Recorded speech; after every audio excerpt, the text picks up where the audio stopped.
رات تاریک اور سرد تھی۔ درختوں کے سائے تیز ہوا میں بھوتوں کی طرح رقصاں تھے۔ میں نے جیپ کو کچے راستے پر اتار کر انجن بند کیا، لائٹس آف کی اور گرم چادر جسم کے گرد لپیٹتا ہوا نیچے اتر آیا۔ 28 کا لوڈڈ ریوالور بما گولیوں والی پٹی کے میری کمر سے بندھا تھا۔ میں نے چاروں طرف دیکھ کر سمت کا اندازہ کیا اور تھوڑی بلندی پر واقع درختوں کے ایک جھنڈ کی طرف بڑھا۔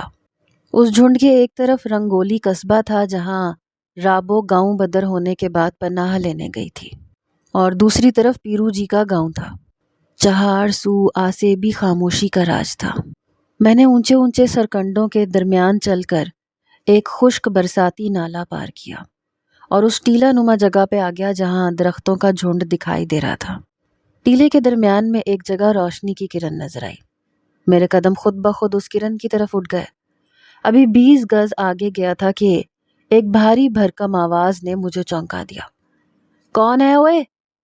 میں نے آواز کی سمت دیکھا۔ بائیں طرف سرکنڈوں اور گھاس پھوس میں گھری ہوئی مقبرہ نما جگہ تھی۔ بہت شکستہ عمارت تھی۔ سنا تھا کہ محکمہ آثار قدیمہ کی طرف سے پچھلے دنوں مقبرے میں کوئی چوکی دار متعین کیا گیا تھا۔ میں نے ٹارچ کی روشنی اس پہ پھینکی۔ اندازہ درست نکلا۔ شلوار قمیض اور ٹوپی میں وہ چوکی دار ہی تھا۔ میں اس کے قریب پہنچا تو اندر سے ایک اور شخص نکل آیا۔ چوکی دار نے پوچھا کہ میں کون ہوں اور یہاں کیا کر رہا ہوں۔ میں نے اس کے دونوں سوالوں کو نظر انداز کرتے ہوئے کہا کہ یہاں کسی بیمار لڑکی کو رکھا گیا ہے۔ چوکی دار نے پوچھا لیکن تم کون ہو؟ میں نے بے انتہا سرد لہجے میں کہا تم میرے سوال کا جواب دو۔ کیا پیرو جی کے کہنے پہ یہاں کسی لڑکی کو رکھا گیا ہے؟ چوکی دار کا ساتھی اکڑ کے بولا میں پیرو جی کا مرید ہوں، مجھ سے بات کرو۔ تم تھانے دار ہو یہاں کے جو ایسے پوچھ رہے ہو؟ میرے صبر کا پیمانہ پہلے ہی لبریز ہو رہا تھا۔ میرا زوردار تھپڑ چیلے کے گال پہ پڑا اور وہ لڑکھڑا کے پیچھے ہٹا۔ ادھیڑ عمر چوکی دار نے حرکت کرنے کی کوشش کی، لیکن اس سے پہلے ہی میں نے قمیض کے نیچے سے ریوالور نکال لیا۔ اب میرے ایک ہاتھ میں ٹارچ اور دوسرے میں ریوالور تھا۔ اپنی جانب اٹھے ریوالور کو دیکھ کر دونوں افراد ٹھٹک گئے۔ وہ جان گئے تھے کہ ان کا واسطہ کسی عام شخص سے نہیں پڑا۔ میں نے ایک قدم چوکی دار کی طرف اٹھایا اور زور دے کے پوچھا کہاں ہے وہ لڑکی؟ چوکی دار نے 20-30 گز دور روشنی کی کرن کی طرف اشارہ کیا۔ کہنے لگا وہ اس کوٹھڑی میں ہے، لیکن تم وہاں نہیں جا سکتے۔ وہ خاصا نڈر شخص تھا۔ ریوالور سامنے دیکھ کر بھی خود اعتمادی سے بات کر رہا تھا۔ میں نے جذباتی لہجے میں کہا تمہارا باپ بھی مجھے نہیں روک سکتا۔ آزمانا چاہتے ہو تو قصبے سے 15-20 آدمی اور منگوا لو اور اپنے پیرو کو بھی بلا لو۔ میں تم سب کی لاشوں پہ سے گزر کے وہاں تک پہنچ جاؤں گا۔ چوکی دار اور اس کے تنومند ساتھی کے عقب میں ایک قد آور پالتو کتا پورے زور و شور سے بھونک رہا تھا۔ بھونکنے کے ساتھ ساتھ وہ اپنی زنجیر کو بھی جھٹکے دے رہا تھا۔ پتہ نہیں یہ زنجیر کس وقت کھل گئی یا ٹوٹ گئی۔ کتا کمان سے نکلے تیر کی مانند میری طرف آیا۔ اگر ایک لمحے کی بھی تاخیر ہوتی تو موذی جانور میرا گلا دبوچ لیتا۔ میں نے تڑپ کے خود کو بچایا اور گھوم کے بے دریغ 2 گولیاں کتے کے جسم میں اتار دی۔ پرشور دھماکوں کے ساتھ کتا اچھل کے جھاڑیوں میں جا گرا۔ یہ سب کچھ ایک ساتھ کے اندر وقوع پذیر ہوا تھا۔ میرے خوفناک تیور دیکھ کر وہ دونوں افراد بری طرح سہم گئے۔ میں نے اوپر تلے ٹریگر دبایا اور ان دونوں کے قدموں میں چنگاریاں بکھیر دی۔ خود کو گولیوں کی زد میں پا کر وہ بدکے اور سر پٹ بھاگتے چلے گئے۔ جیسا کہ بعد میں پتہ چلا کہ یہ دونوں افراد مقبرے کے اندر آگ جلائے بیٹھے تھے اور تاش وغیرہ کھیل رہے تھے۔ ریوالور دوبارہ بھرنے کے بعد میں نے ہولسٹر میں لگایا اور اس کوٹھری کی جانب بڑھا جس کے دروازے سے مدھم سی روشنی پھوٹ رہی تھی۔ یہ اینٹوں کی بنی ہوئی گول سی کوٹھڑی تھی، جیسے کسی مینار کا زیریں حصہ ہو۔ نہ کوئی کھڑکی، نہ روشن دان۔ دروازے کے باہر سے وزنی کنڈی چڑھی ہوئی تھی، لیکن تالا نہیں تھا۔ میں نے کنڈی اتار کر دروازہ کھول دیا۔ اندر دیے کی مدھم روشنی تھی۔ کچے فرش پر بستر کے نام پر بوسیدہ چیتھڑے پڑے ہوئے تھے۔ ایک طرف ایلومینیم کے چند مڑے توڑے ہوئے برتن دکھائی دیے۔ کوٹھڑی میں کوئی ذی حس نہیں تھا، بس ایک کونے میں بوسیدہ کپڑوں کی گٹھڑی سی رکھی تھی۔ میں نے اس گٹھڑی پہ غور کیا اور سر تا پا کانپ گیا۔ خدا کی پناہ، اس گٹھڑی میں 2 سہمی ہوئی آنکھیں چمک رہی تھیں۔ ٹارچ کی روشنی میں ان آنکھوں کو بمشکل پہچان سکا۔ یہ رابو تھی۔ اس کے چہرے کا جو حصہ مجھے نظر آ رہا تھا وہ اس عمارت کا ہی جزو دکھائی دیتا تھا۔ کھنڈر، ویران، آسیب زدہ۔ مجھے دیکھ کر رابو کی آنکھیں دہشت سے پھٹی اور چیتھڑوں میں دھنستی چلی جا رہی تھی۔ میں نے ٹارچ اس کے چہرے سے ہٹائی اور خود کو دیے کی روشنی میں لے آیا۔ اب گٹھڑی میں دھسی ہوئی آنکھوں نے مجھے پہچان لیا۔ رابو مجھے دیکھتی چلی گئی۔ ایک لمحے کے لیے مجھے یوں لگا جیسے وہ چیخ مارے گی اور چھوٹے مالک کہہ کر مجھ سے لپٹ جائے گی، لیکن پھر ایک دم وہ آنکھیں بجھ گئیں۔ کھلتی ہوئی گٹھڑی ایک بار پھر بند گئی، بند کر گوشے میں سمٹ گئی، سمٹ کر بے جان ہو گئی۔ رابو، میں نے کراہتی ہوئی آواز میں کہا، اور زخموں سے چور شخص کی مانند اس کے سامنے ڈھیر ہو گیا۔ اب اس کا چہرہ میرے مقابل تھا، زرد اترا ہوا چہرہ جس پر آویزاں 2 خوبصورت ہونٹ مرجھائے مرجھائے سے تھے، لیکن اس کے باوجود یہ سب کچھ دلکش تھا۔ میں نے اس کی جانب ہاتھ بڑھائے تو وہ اور سمٹ گئی۔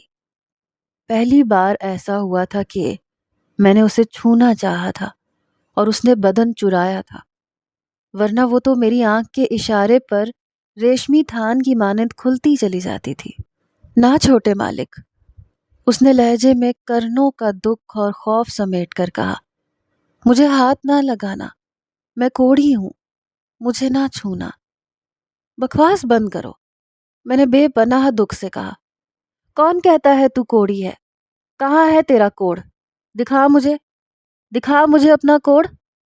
میں نے چیتھڑوں کی گٹھڑی میں سے اس کے دونوں ہاتھ باہر نکالے، دونوں پاؤں دیکھے، کوئی علامت نہیں تھی، صرف وہ لرز رہی تھی، اور یہ لرزہ مرض کے سبب نہیں، خوف کے سبب تھا۔ وہ ہاتھ جوڑنے لگی، نہیں مالک، میرے قریب نہ آؤ، مجھ پہ رحم کرو، یہاں سے چلے جاؤ۔ میں نے ٹارچ ایک جانب پھینکی اور دونوں ہاتھوں سے اس سکڑی سمٹی گٹھڑی پر پل پڑا۔ نہ جانے وہ کس انوکھے جذبے کی لہر تھی جو میرے پورے وجود میں پھیل گئی۔ میں بے پناہ وارفتگی سے اسے چومنے لگا، سہلانے لگا۔ میری آنکھوں سے آنسو رواں تھے، سینے میں دھڑکن کے گولے پھٹ رہے تھے۔ ان گولوں کی گونج میں رابو کی منت سماجت بیکار تھی۔ دفتن اس کوٹھڑی کے باہر شور سنائی دیا۔ ایسے لگا جیسے بہت سے افراد باتیں کرتے ہوئے آ رہے ہوں۔ چوکی دار اور اس کے ساتھی نے میری توقع سے زیادہ تیزی دکھائی تھی۔ وہ گاؤں سے حمایتیوں کو لے کر پہنچ گئے تھے۔ میں نے رابو کو چھوڑا، قمیض کے نیچے سے ریوالور نکالتا ہوا کوٹھڑی کے دروازے پہ پہنچا۔ سامنے کھنڈر میں کئی لالٹینیں چمک رہی تھیں اور لاٹھیوں اور لاٹھی برداروں کے ہیولے نظر آ رہے تھے۔ پھر ایک بھاری بھرکم آواز گونجی، اوئے کون ہو تم؟ باہر نکلو۔ اس کے ساتھ ہی کسی نے اوپر تلے کئی ہوائی فائر کیے۔ صورتحال نازک تھی، لیکن نہ جانے کیا بات تھی، میرے ذہن میں خوف کا شائبہ تک نہیں تھا۔ میں نے دروازے کو ٹھوکر ماری، ریوالور تانے باہر آ گیا۔ 2-3 ٹارچوں کی روشنی مجھ پہ پڑی۔ پھر چوکی دار کی آواز آئی، ہاں یہی کتا ہے، یہی ہے وہ۔ ٹھہرو، ایک دوسری آواز نے چوکی دار کو بدکلامی سے روکا۔ اس کے بعد ایک دراز قد شخص ہجوم میں سے نکل کر آگے آیا۔ اس کی ٹارچ کا روشن دائرہ میرے چہرے پر تھا۔ او، یہ آپ ہیں چودھری صاحب؟ ٹارچ والے کی متحیر آواز ابھری۔ اس کے بعد دوسرے لوگ بھی میری طرف بڑھے۔ ان میں سے کئی ایک نے مجھے پہچان لیا۔ اس کے ساتھ ہی ان کی تنی ہوئی لاٹھیاں جھک گئیں اور لہجے نرم پڑ گئے۔ مجھے سب سے پہلے شناخت کرنے والا قصبے کے پرائمری اسکول کا ہیڈ ماسٹر تھا۔ اس نے لوگوں سے مخاطب ہو کے کہا، یہ مراد پور کے چودھری جہاں داد صاحب ہے، پیچھے ہٹ جائیں آپ لوگ۔ مجمع میں سرگوشیاں ابھریں اور وہ کائی کی طرح پھٹنے لگا۔ گھنی مونچھوں والا چوکی دار سٹ پٹایا ہوا تھا، کبھی میری طرف دیکھتا تھا، کبھی اپنے مردہ کتے کی طرف۔ ماسٹر فیض محمد نے کہا، چودھری صاحب آپ نے ہمیں عزت بخشنا ہی تھی تو پہلے بتا دیا ہوتا۔ دوسرے افراد بھی معذرت کے کلمات ادا کرنے لگے۔ ان میں سے کچھ چوکیدار کو لعنت ملامت کر رہے تھے۔ اچانک میرا دھیان رابو کی طرف چلا گیا۔ میں نے ریوالور ہولسٹر میں لگا کر ماسٹر فیض کے ہاتھ سے ٹارچ لی اور واپس کوٹھڑی کی طرف آیا۔ کوٹھڑی میں آتے ہی میرا سینہ دھک سے رہ گیا۔ رابو اب وہاں نہیں تھی۔ میں یہاں سے نکلا تو دروازہ کھلا ہوا تھا۔ وہ تاریکی کا فائدہ اٹھا کے نکل گئی تھی۔ میں تیزی سے باہر آیا۔ رابو! میری آواز کھنڈر میں دور تک گونجی۔ میرے انداز نے موقع پر موجود لوگوں کو چونکا دیا۔ وہ سب متجسس ہو کے میری طرف بڑھے۔ میں نے ماسٹر فیض سے کہا، لڑکی کوٹھڑی میں نہیں ہے، اسے تلاش کرو۔ لوگ لالٹینیں اور ٹارچیں لے کر چاروں طرف لپکے۔ یخ بستہ ہوا کھنڈر سے سیٹیاں بجاتی گزر رہی تھی۔ بلند و بالا درختوں کے ہیولے ان سیٹیوں کی دھن پر دیوانہ وار جھوم رہے تھے۔ میں بے دم سا ہو کر ایک پتھر پر بیٹھ گیا۔ کسی آواز نے میرے اندر سے پکار کے کہا، چودھری جہاں داد، رابو اب تجھے نہیں ملے گی۔ اس طوفانی شب اور اس شب کے بعد ان گنت روز و شب تک رابو کو مسلسل تلاش کیا، لیکن اسے نہ ملنا تھا نہ ملی۔ رابو کی گمشدگی کا صدمہ جان لیوا تھا، لیکن اس صدمے نے میری جان لی نہیں تھی، مجھے زندہ رکھا۔ لمحہ لمحہ میرے جسم سے زندگی کشید کرتا رہا۔ یہ عمل ایسا کربناک تھا کہ میں زمین پر پچھاڑیں کھاتا تھا، دیواروں سے سر ٹکراتا تھا، لیکن رابو کی پہنائی ہوئی زنجیروں کو توڑنا میرے بس میں نہیں تھا۔ یہ سارا عذاب میری تنہائیوں سے وابستہ تھا۔ عام لوگوں کے سامنے میں خود کو بالکل نارمل رکھے ہوئے تھا، اپنے ارد گرد پھیلے ہوئے مسائل کو حل کرنے کی کوشش کر رہا تھا۔ عشیر خان افروزہ کو اپنی وفاداری کا ناقابل تردید ثبوت فراہم کرنے کے بعد غائب ہو گیا تھا۔ میرا رقیب روح سیاہ جیکسن بھی میری واپسی کے روز ہی گاؤں سے رفو چکر ہو چکا تھا۔ بعد ازاں پتہ چلا کہ وہ یہاں سے بھاگا تو امریکہ جا کر سانس لی۔ منشی خادم حسین پر سے کیس ختم ہو گیا تھا اور اب وہ ایک بار پھر میرا دست راست تھا۔ میرے اغوا کے معاملے میں تو وہ بے قصور تھا ہی، سیف سے رقم غائب ہونے میں بھی اس کا کوئی قصور نہیں تھا۔ وہ سارا ناٹک افروزہ کا ہی رچایا ہوا تھا۔ افروزہ میری آمد کے بعد فقط 2 روز حویلی میں رہی۔ اس کے بعد وہ میکے جا کر بیٹھ گئی۔ وہ سمجھ چکی تھی کہ اب میرے پاس اس کے لیے طلاق کے سوا اور کچھ نہیں۔ اس معاملے میں پہل کرتے ہوئے اس نے خود ہی مجھ پر خلا کا کیس کر دیا۔ میں ایسے بھی خوش تھا، جہیز میں جو کچھ آیا تھا سب اسی کے نام تھا۔ عدالت میں فیصلے ہوتے دیر نہیں لگتی، اور اس بیش قیمت اور خوبصورت وبال سے ہمیشہ کے لیے میری جان چھوٹ گئی۔ دھیرے دھیرے سب کچھ معمول پہ آنے لگا۔ لوگ بھولنے لگے کہ اس گاؤں میں کچھ انہونے واقعات ہوئے تھے۔ صرف ماما تھی اور میں تھا جنہیں سب کچھ روز اول کی طرح یاد تھا، جن کے تصورات میں ہمہ وقت انگارے بھرے رہتے تھے۔ تنہائی میں رابو کی یاد میرے دل و دماغ پر آتشی کوڑے برساتی تھی، اور میں تڑپ تڑپ جاتا تھا۔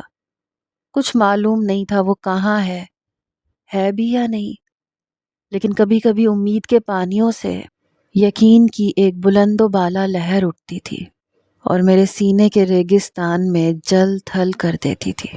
مجھے لگتا تھا ایک نہ ایک دن رابو ضرور آئے گی، کسی سنسان دوپہر، اداس شام یا اندھیری رات میں اس کا ہاتھ میرے دروازے پر دستک دے گا اور درد کا لامتناہی موسم ایک ہچکی سے دم توڑ دے گا۔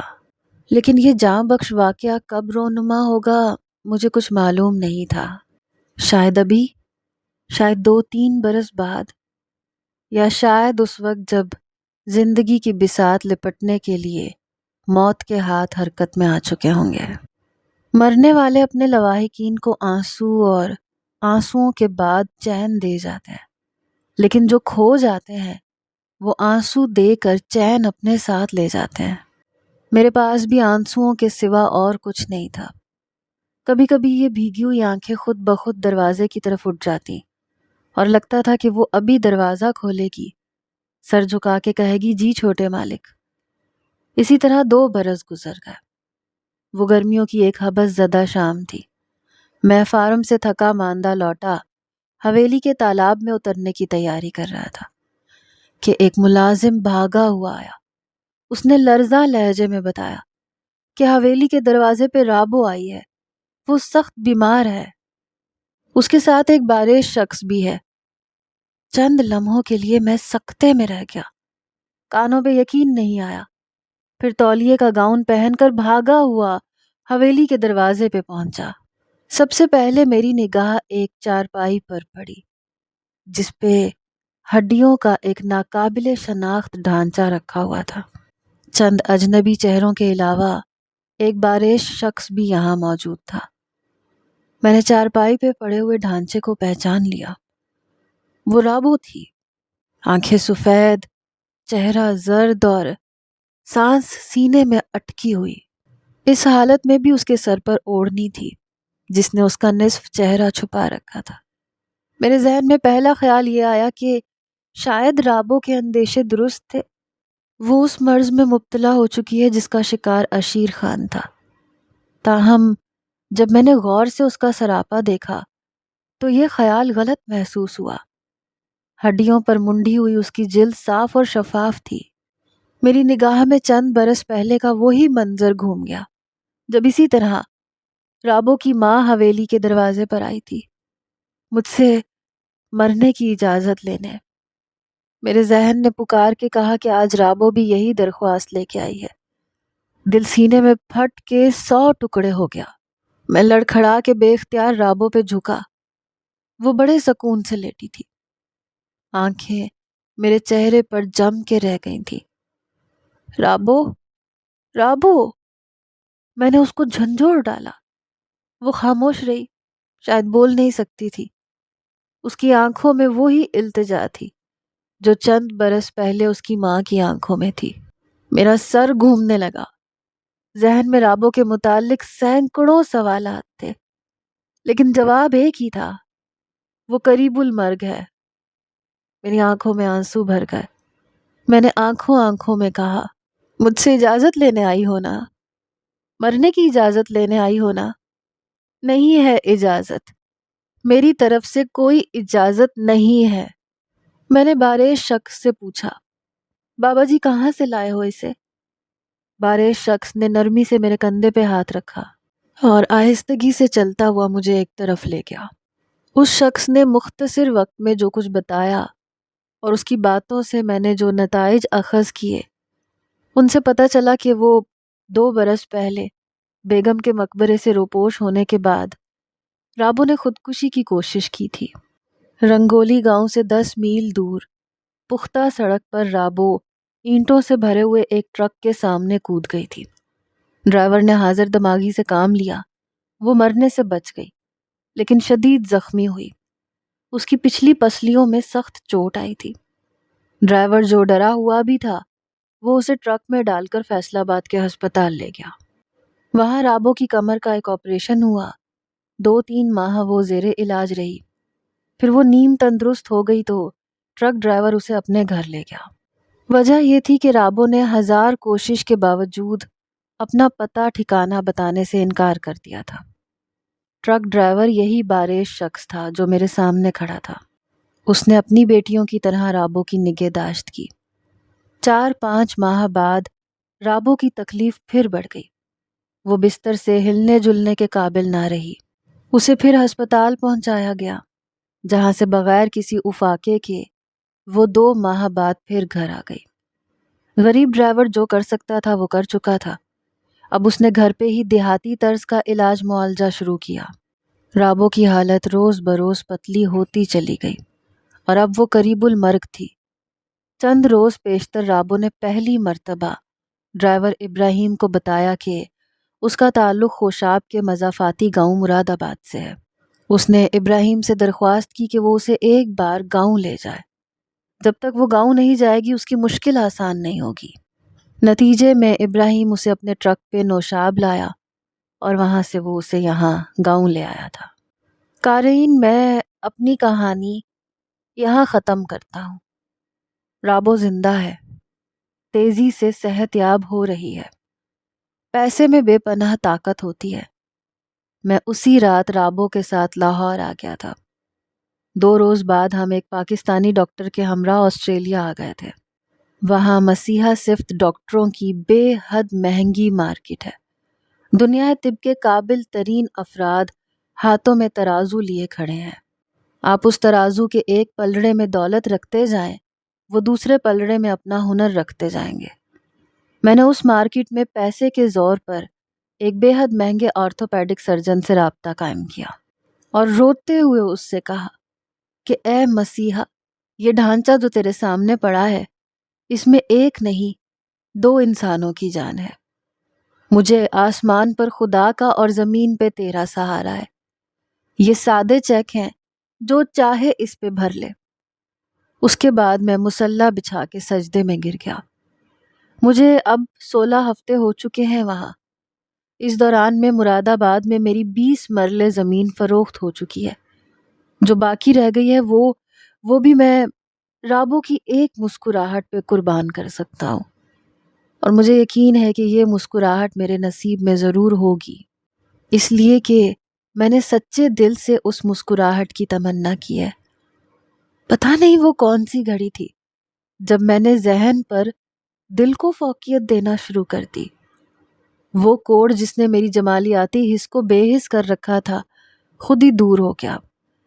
ہر دم اعداد و شمار کے چکر میں رہنے والا شخص اب پھولوں سے پیار کرتا ہے۔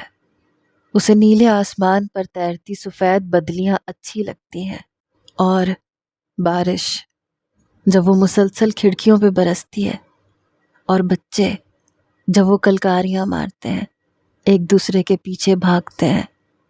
اور حیرت کی بات یہ ہے کہ ماضی کے اس ہوشیار کاروباری شخص کو اب چھوٹے چھوٹے دھوکے کھانا اچھا لگتا ہے۔ رابو کا علاج وقت طلب ہے، لیکن بہتری کے آثار مسلسل نمودار ہو رہے ہیں۔